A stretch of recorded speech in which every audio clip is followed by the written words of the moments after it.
Are you ready to unleash your full potential and become unstoppable in your success and leadership? Welcome to the Unleashed and Unstoppable podcast, where we provide powerful insights and strategies for coaches, corporate leaders, and entrepreneurs. I'm Alexanne Carter.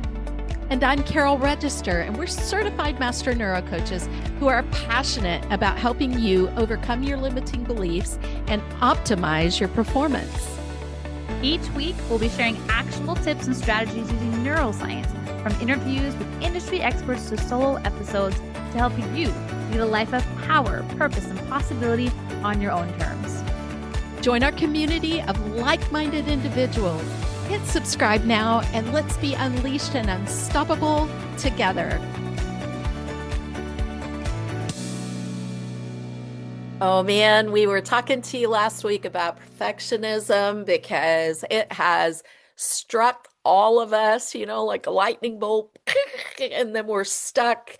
And one of the things that Alex and I, you and I were in the flow of, right, was, well, what comes next? What's possible? Like, I want to do big things. I want to do good things. I want to fly the jumbo jet. How do I do that imperfectly, right? This doesn't make sense. So we were wanting to continue the conversation with, with what that looks like and how powerful it can be to let go. And I think a lot of it has to do with, are we being controlling? Like, there's a difference between being a controller in terms of leadership and being controlling. And controlling from a neuroscience perspective looks like trying to maintain safety by trying to control everything. Well, are we really in control of anything technically? Yes, we have responsibilities and we make choices, but if you step back and look at things from a big picture, we have important parts to play. We are creators of our reality. I'm not dismissing that. However, it's really important to look at, are you trying to control everything? Because, or even a project, I've had important projects and I wanted to control every detail. And it didn't go so well. Why didn't it go so well? Well, because that's not flow, right? Mm-hmm. That's not ease. And those are some beautiful ways that you can actually create the opposite of perfectionism, which we'll just put a name on it, is excellence. You can have excellent, beautiful, amazing things. You can build that custom villa on the lake or on the ocean. You can fly that jumbo jet. You can be an astronaut. Whatever it is that your goal is and that you're wanting to do in life can be done in a way that is going to bring you beautiful value, great things in terms of excellence versus the limiting part of perfectionism, right? Or the limit of perfectionism. That's what I'm trying to say. Yeah. And I think that's what it is, right? Like perfection stuff is limiting, right? And that's why we wanted to dive a little bit deeper and talk about excellence, because excellence actually creates possibility. Yeah. When you are striving for excellence, it's because you're actually in action to create excellence. Yeah. Perfection stops you in your tracks. You're not doing anything. You're not moving forward. You're still. I'm just thinking of traveling and with flight cancellations, or like big snowstorms, and you're stuck. You really there's not flights going in, there's not flights going out. You're not going anywhere, right? But with excellence, there's movement, there's forward motion, right? And an object in motion stays in motion.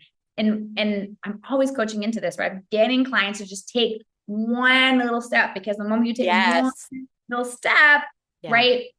One, you're not experiencing the resistance in the brain. The brain experiences a small win, right? We're going to experience a little bit of dopamine. We're going to experience like that feel good chemical of like, okay, now I'm ready for the next step.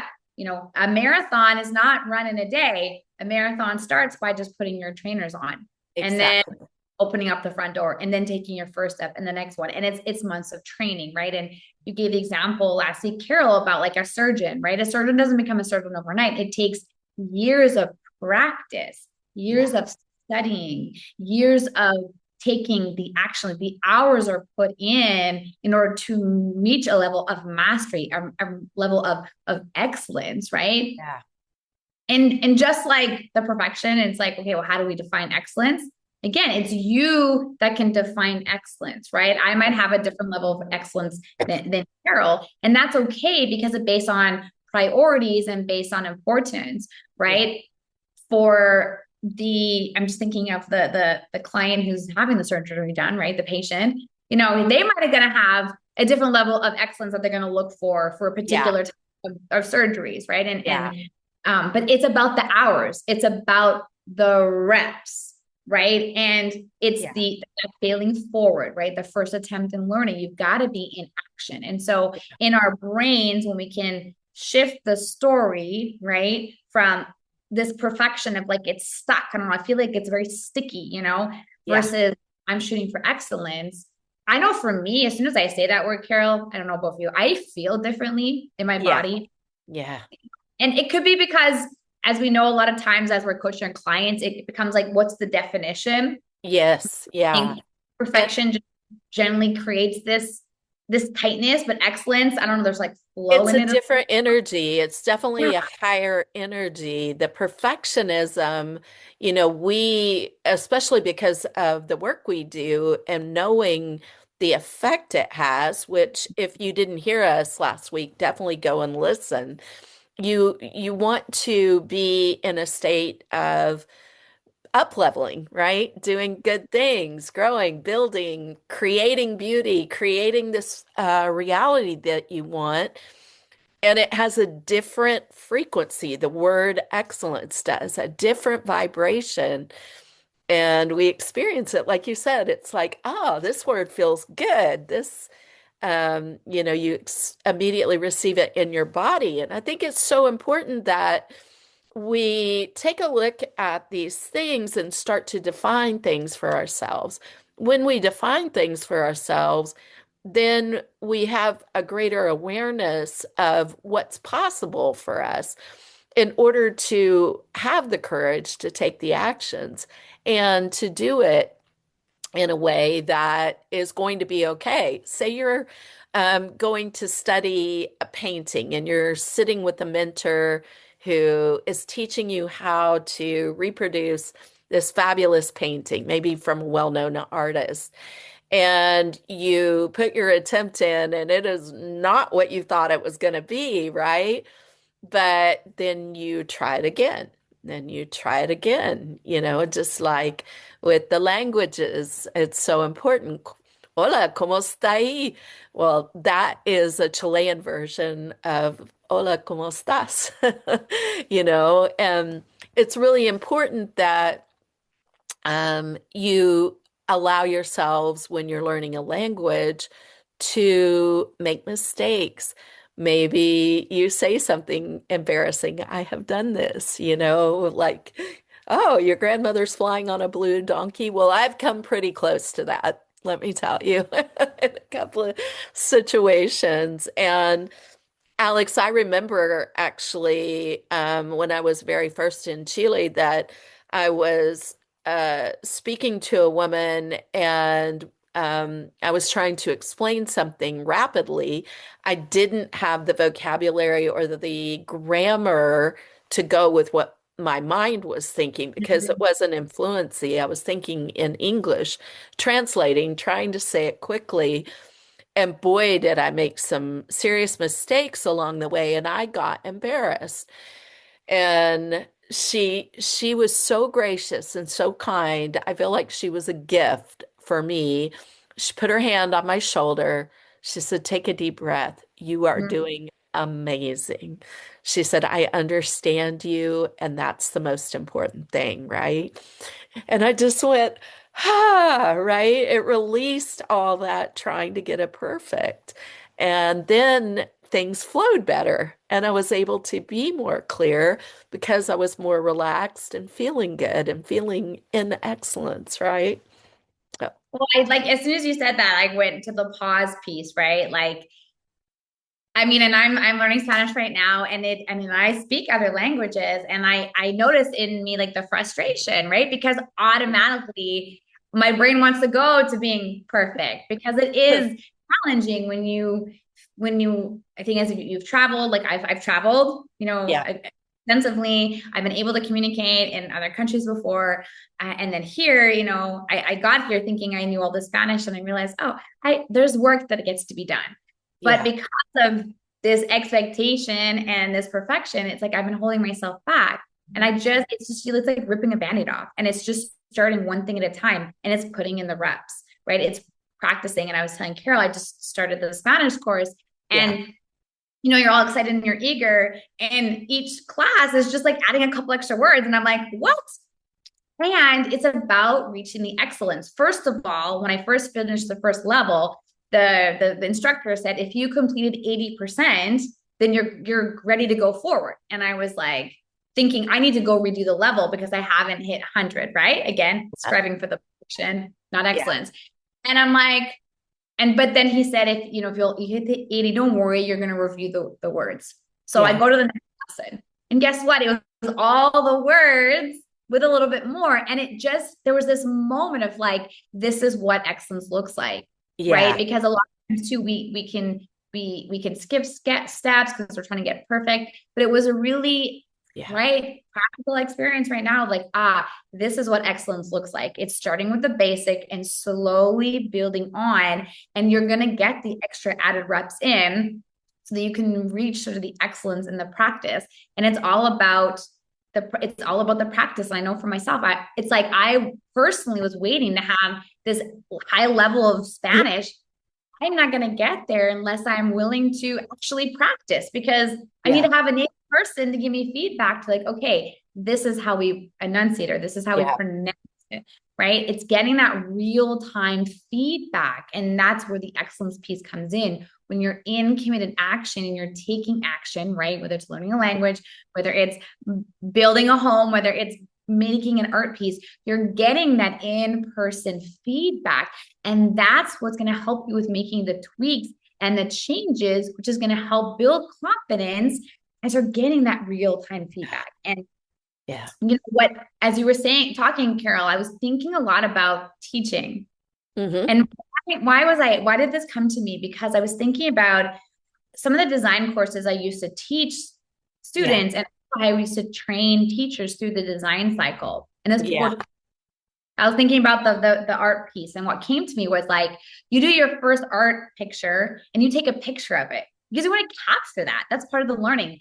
And then you do another one and you take a picture, and you do another one and you take a picture. When it yeah, comes to neuroscience, we're now building evidence of the progression that you are making. And this is the importance yeah, of celebrating your wins. It's like it's yeah. another way of the brain capturing the progress, which is why I was such a stand, which It's is providing evidence for the brain through the celebration. Yeah, see the learning process, which is why I was yeah, so passionate about doing student portfolios and having children capture the learning process for them to see the different prototypes that they built, right? Especially like in sciences and things like that, for them to see the progress because progress over perfection. I'm having all these aha moments, Carol, as we're recording this because right. I'm like, Yeah, this is all me studying neuroscience, but I'm like yeah, having all these like, oh, I was like standing for the neuroscience of learning before I ever understood the brain, but I yeah. just feel the power. And Mm, that's the excellence, right? When you right.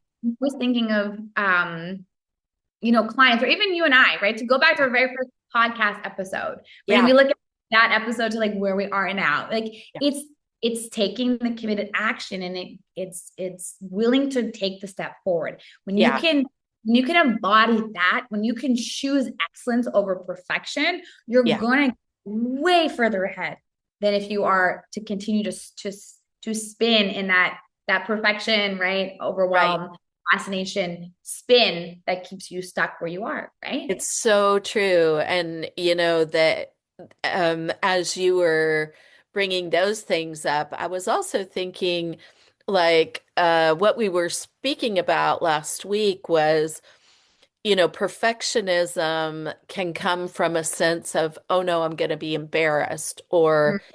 having shame, right? Or being shamed, and um, being made to feel guilty for not getting it right. That shame and guilt factor. Schmilt, as one of the lovely leaders, Brenda Warren and Worthy Book Club calls it. And it's really important to recognize that and address that so that you can begin to rewire it. One of the things that can be very helpful, though, in this age of AI is to remember that your authenticity matters.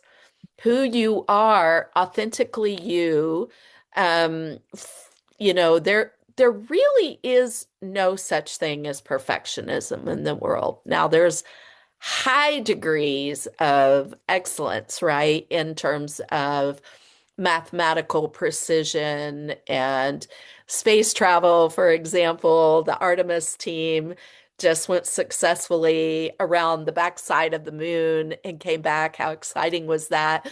That took a tremendous amount of excellence and so many incredible variables. It does, what appears to us as excellence occurred, like the jumbo jet pilot, right? But he practiced in that simulator over and over and over.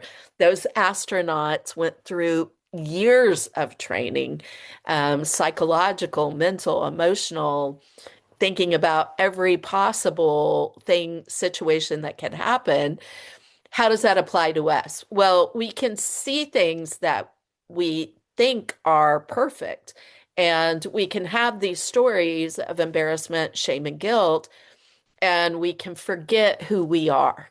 Mhm. We can forget how important we are. So, in this day and age, when there is AI, a lot of people really want that authenticity. They want, and this is one of the areas where perfectionism has gotten my way is, oh no, I'm not going to show up good enough. Maybe Mhm. you've been invited to be on speak on a stage. Oh no, I couldn't do in that. I couldn't do that. That's too scary. Oh, I couldn't be in that room. They're they're too big. They're too big. They're way above me. Paranoitis, right? Like comparing yourself to other people that you've seen in those shoes or in the room or doing Yeah, speaking, comparing yourself of self rather of than being authentic. Yeah. yeah, And yeah. I think that is something that often comes up that helps drive our perfectionism rather than allowing us to be fully who we are. And if you think about it right now, you think about some of your favorite female leaders or mentors or mothers, who's a role model for you? And are they perfect? Right? And where have they been fully authentic? And you actually appreciated that and admired that, and it gave you courage to step forward. I can think of many examples. How about you, Alex? Always, right? Because we're seeing those have gone before us, because by seeing those have gone before us, it gives us permission. Because if Yeah, they've done it, we can do it too.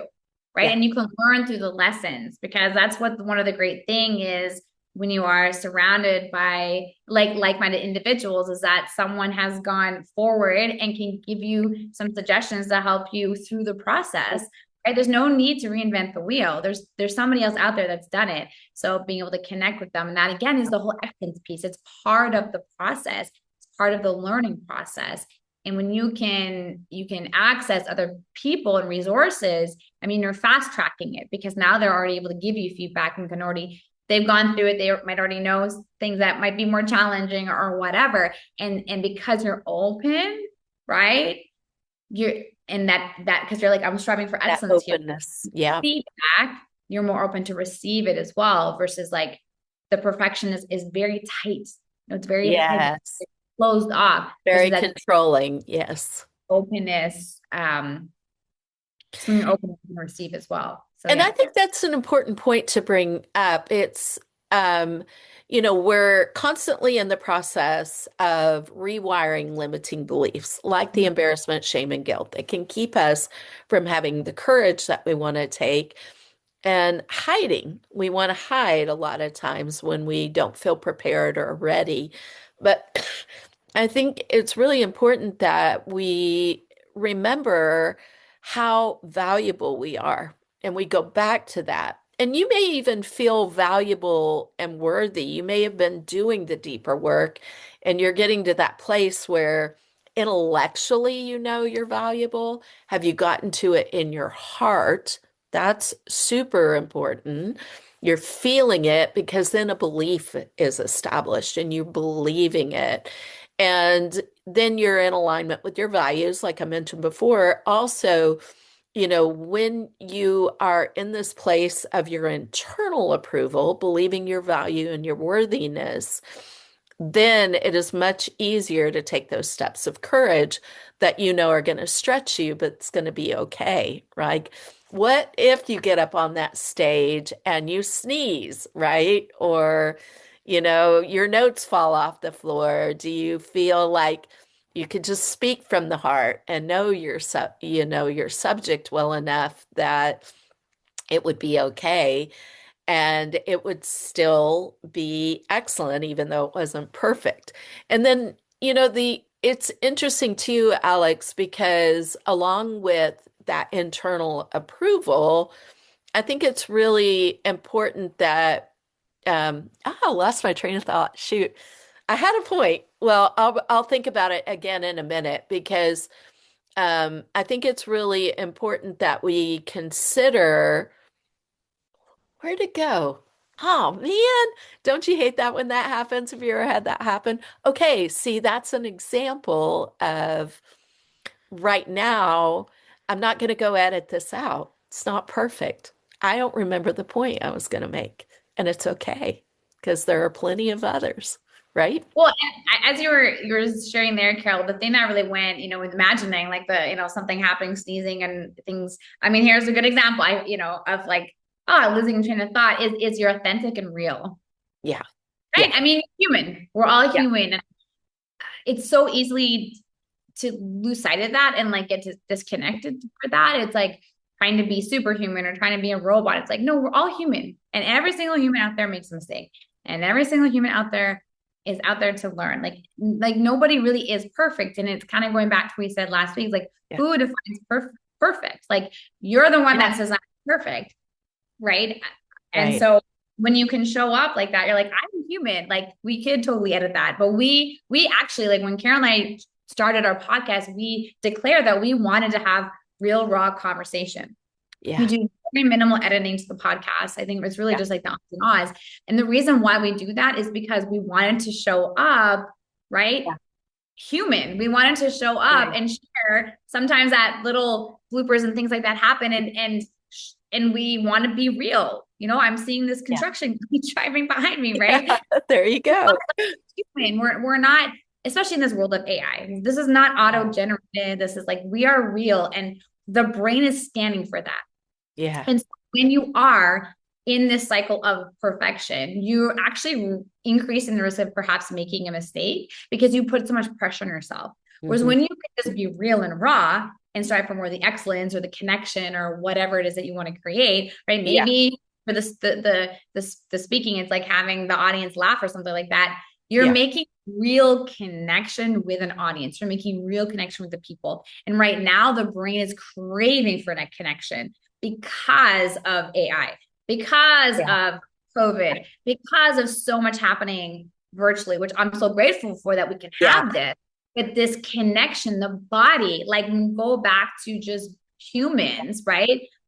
Back when humans all came into life, it's right. all connection, it's all tribunal, it's all And community. that's Like, where trust is built, right? yes, That's yes, where we start to trust each other. Like if we can sense the energy when somebody's putting on a mask or they're yeah, very yeah, withdrawn, it doesn't mean you have to be so open and transparent that you're letting everything hang out. That's not what that looks like. I mean, you can if you desire, it's totally your decision. But, it's about, yeah, just being human because, it and defining these things for yourself, defining perfectionism doesn't really exist. And when you listen to the people from hospice, and there's even books on this, when people are on their deathbeds, what's the number one thing that they hear is regret, right? Mm. And so I think about that in terms of my own perfectionism. Where have I not chosen to take courage, and where have I built in regret? What opportunities have I missed because I was letting so many things get in my way about the way it looked or the way I sounded or the way, whatever, the sun was in the sky that day. And so I think it's important to also break it down small. I thought that was a key point, Alex, that you brought up and appreciate it very much because our minds do get overwhelmed and we think about things in big terms and we're like, no, can't go there. Especially when we add the perfectionism piece. I've seen a lot of people getting into the coaching industry do this.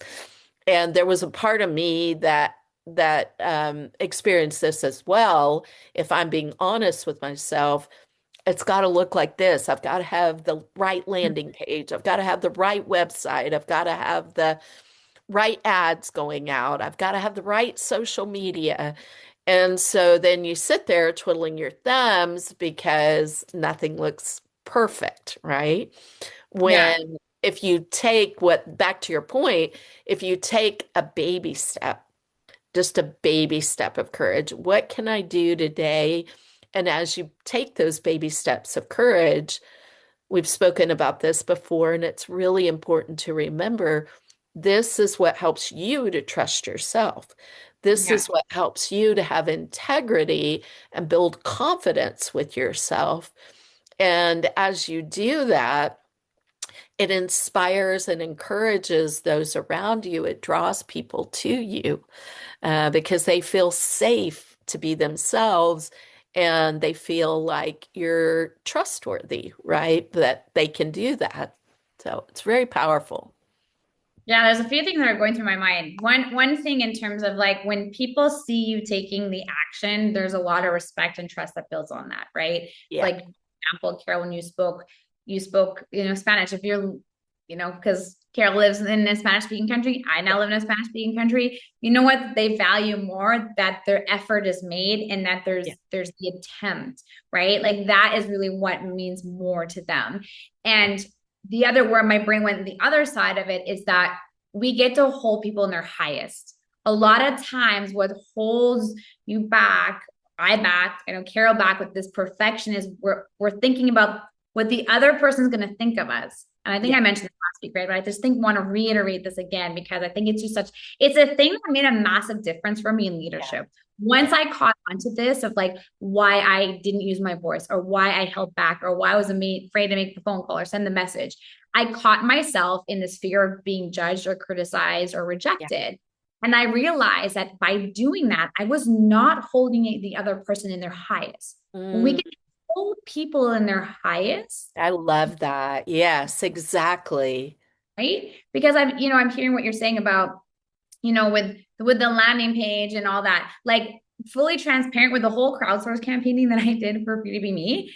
Yeah. That was messy action. I took messy action. And what held me accountable with taking the messy action is because I had all these declarations that I declared and I got to just I got to get in action. And Yeah. I didn't, there was, I'm going to say this in a way that there was no time for me to overthink it because I'd made Yes. declarations that this stuff was going to happen and we just made it happen. Yeah. And it all came through connection. Like all of those things are mechanics. And it's Yeah. another thing to talk about in leadership. It's like the intention over the mechanism. Yeah. What is the intention? So whatever thing that you were looking at, like what's the intention? So I'm going to go back to my Spanish. What's the intention of me learning Spanish? Is it Yeah. for me to feel I'm perfect to like finally have a conversation with someone? Or Yeah. is it about creating connection, being able to practice so that I can reach excellence, right? Right. And so I'm really in this a lot right now and thinking about holding people in their highest because our brain's default, right, is to go to the negativity with the negativity biases, is Right. we're defaulted over here. But let's interrupt that and let's hold people in their highest. Let's connect with what's the why behind whatever the thing is that you may be not taking Yeah. action on, are stuck in perfection. Really get connected with the purpose of it. And Right. I think the last thing is like, just ask yourself, like, really, what's the worst that can happen? What Yeah. is truly the worst thing that can happen? Because our brains Yeah. create this big story that it's going to be like the end of the world. And Yeah. really, really, what I is the worst remember thing that one of can my happen? mentors in the past, Christina John Dolly, she was one that would say done is better than perfect. But I remember she would always say, she would walk you through this series, exactly touching on what you're saying of, and then what happens? Then what happens? And Yeah. then what happens? And then, so what? So what does that mean? She would really take you deep on this journey of, oh, I see. I can connect the dots now. And the dots that I'm connecting are I'm over here trying to get it perfect to Mhm. avoid the pain that I've experienced. And, it's keeping me from doing what I want to do, creating the reality that I desire to create and live in, and I'm self-sabotaging or whatever it may be based on it doesn't look the way I want it to look, or it doesn't act or feel the way I want it to act or feel.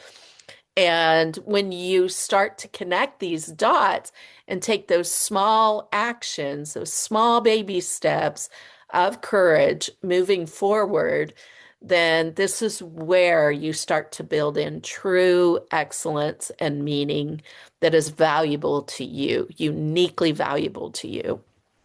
It's a beautiful thing.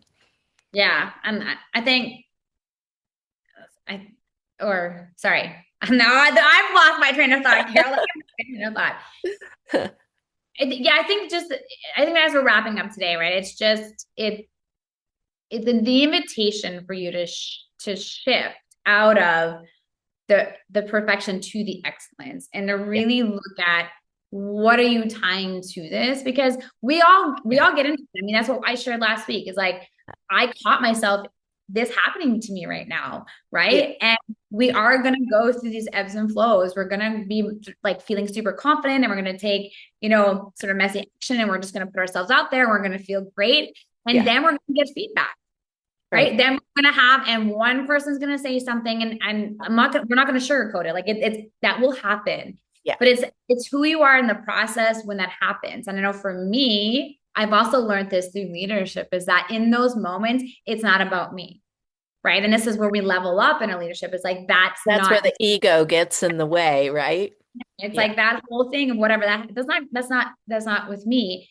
That's not about me. And I'm leaning into the alignment piece, right? yeah, I mean, I'm grounding myself every day, is that I'm, who I'm speaking to with my children's book, Freedom in Me, right? Is I'm calling in, I'm speaking to the families, the children, the parents that are aligned with this vision. And when we yeah, can really embody that, yeah, right?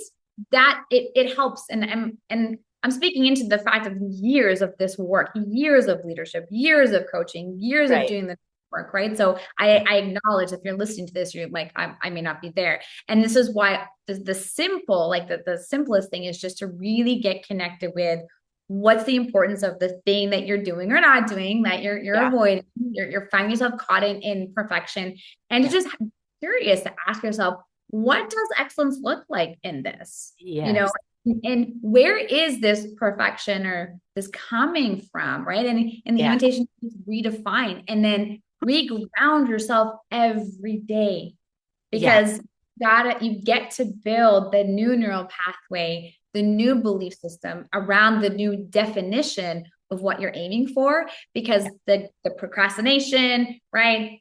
The automated negative self, like, yeah, the ants, right? I mean, it's Yeah. all that's automated. It's already there. So you get to make the conscious decision each day to realign yourself, right? Yes. And build that muscle, right? Around I'm choosing excellence over perfection. And I'm it's choosing, those small baby steps. Yeah. yeah, what's the Just one little thing? building that consistency, doing Yeah. it messy, right?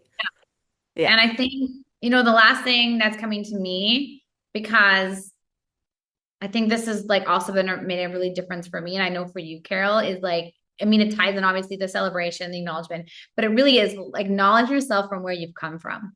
Because Yeah. we see ourselves in this moment, we often don't Yeah. see the journey. And this is where the whole Yeah. portfolio process comes in. When you capture all the steps, it's like, where was I last week? Where was I Yeah. last week? Where was I last 6 months? Where was I last year? And What's my growth? Yeah. see your growth and you Right. acknowledge yourself for that, right? Because the person you are today is not the person you were yesterday. Yeah. Even when you first started listening to this episode, right? Last week, last month, last year. And so to acknowledge yourself and the progress you have made and the Yeah. excellence you have developed, right? It's so easy to lose sight of that, right? But It's true. you're not here today, Yeah. right? Like just poof, like there's effort, there's work, like you've built up to where you are today. And so to take a moment to acknowledge yourself for that and then use that to move you forward in what you're creating. Cheer and celebrate. And yeah, that, as we've talked about, opens up the RAS. We have loved sharing this information with you. Definitely get Alex's book, Free to Be Me. Start early with your children, your grandchildren, your nieces, your nephews, your best friends, baby, whoever it might be, in building those neural networks of the positive affirmations because as we've said many times, over 90% of our limiting beliefs are built in by the age of 8. So we're little sponges. We're absorbing everything, the most innocent remarks. Well, one of the ways that we start to actually form and develop good thoughts and feelings and counteract negative ones is by hearing how valuable and amazing we are and all these beautiful parts that are in Free to Be Me affirmations for specifically for young children. And you may find that you're absorbing them and rewiring too. So get your hands on this book. It is very unique, very rare in the way Alex Leanne is doing this, putting it together with this incredible portrait artist. This book is going to be a treasure that you're going to want to have, that you're going to want to keep, and that you're going to want to pass down. So this is something that's really important with me with the retreats, my place, my estate in southern Chile is absolutely a healing center. If you want to do a retreat with a focus on overcoming perfectionism as we recalibrate your nervous system in the abundance of nature, reach out, let me know. These are bespoke experiences. We customize the experience specifically for you. So, what's your level of adventure? Do you like calm? You want to do more staying in the meditation focus, or maybe you want to do a mountain bike ride on the volcano. Maybe you want to go skiing or you want to do whitewater rafting. There are lots of levels of adventure that we have available. So just reach out, talk to me about that. We'd love to see you there. We only do 6 a year. It is very limited, and these are designed for 6 to 12 people. So just reach out, let me know. We'll share more about what happens, what it looks like, and make sure you have all the details that make you excited about being there and about the long-term transformation that comes out of these and the integration that happens afterwards. And if you want to work with me, I work specifically with 6 and 7 figure earners who are wanting to go to their next level of wealth. So just reach out and talk to me. You can talk to my clients, you can see testimonials. I'm here to help you, and I'd love to talk with you. So, see you next week. Bye. Bye. Ciao for now. Thanks for tuning in to another episode of the Unleashed Unstoppable podcast with your hosts, Alexandra Carter and Carol Register. If you enjoyed this episode and you'd like to help support the podcast, please share it with others, post about it on social media, or leave a rating and review and subscribe. That's all for this episode, Wildly Ambitious Leaders. See you next week.